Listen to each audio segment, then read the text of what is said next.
Hey, what is up guys, this is D-Tech Paradise and today I'm going to review the HP Pavilion 14.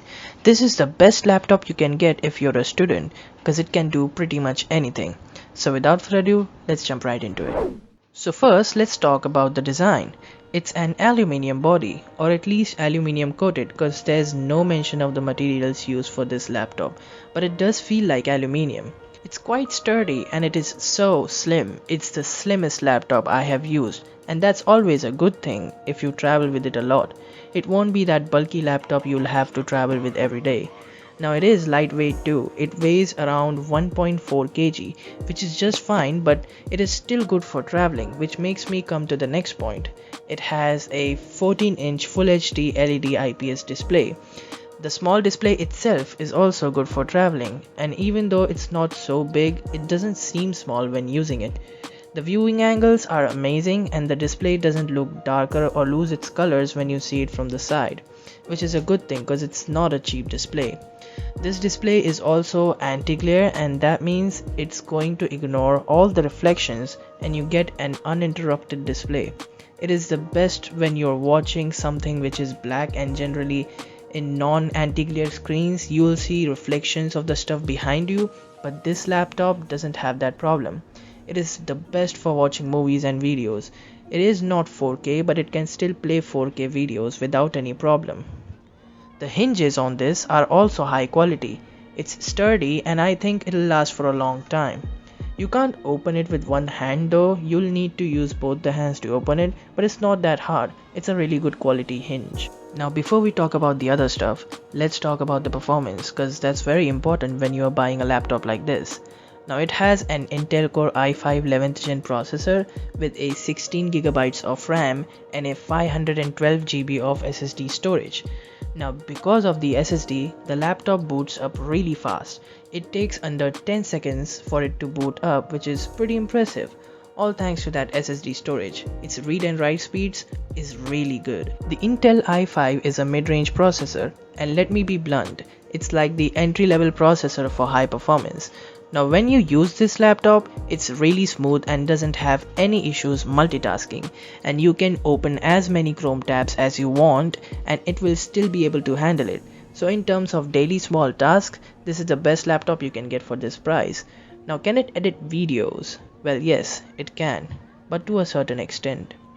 I have edited a lot of videos on this and it had done its job just fine. Scrolling through the timeline, cutting stuff and adding a bit of color correction, and everything is smooth. It's not the smoothest, but it's usable and I haven't had any problems with it yet. So if you want to make some videos and just do some basic editing on it, you can. Now it can edit 1080p videos really easily, but I don't think it can edit 4K videos so well. I haven't tried editing 4K videos on this, but 1080p videos would work just fine. Actually, I've been editing my YouTube videos on this and I have edited around 3 to 4 videos with this and it works pretty well.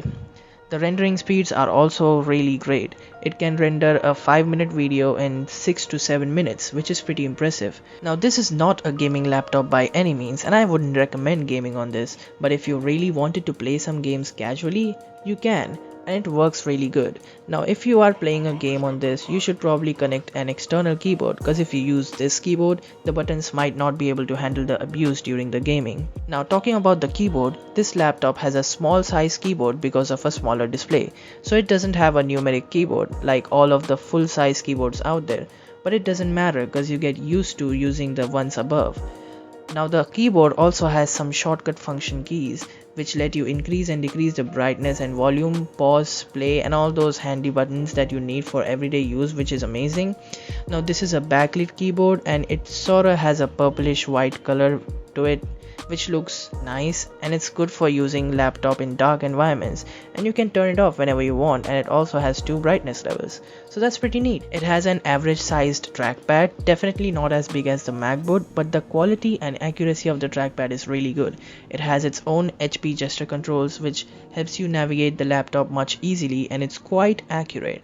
I love the trackpad on this. Honestly, I wasn't a big fan of trackpads before this, but once I started using it, It feels like the trackpads can also be as good and as accurate as a mouse. It also has a fingerprint sensor which makes opening the laptop faster without typing the password every single time. It has a 720p webcam which is fine for video calling. It also has a dual array microphones which has a great quality. I'm gonna record my voice now. This is the dual array microphones on this laptop. I guess you can say they are really good. It also has a built-in dual speakers as well, which makes stereo sound really good, but it is not very loud. You'll probably need to use external speakers if you want a good quality loud noise, and you can use a headphone because it does have a headphone jack. Talking about the ports, it has two USB ports, one HDMI port, one USB-C, a headphone jack, and a micro SD card reader. Now you can't charge the laptop with the USB-C port, and there's only one power port you can charge it with. It comes with a 65-watt charger included in the box, and the battery lasts around 5 to 6 hours depending on your usage. That's it for today's video guys. I really hope you enjoyed it, and if you did, make sure that you hit that subscribe button and turn your notifications on so that you get notified whenever I upload a new video. Thanks for watching. This is DTech Paradise, and I'll see you in the next one. Stay tuned.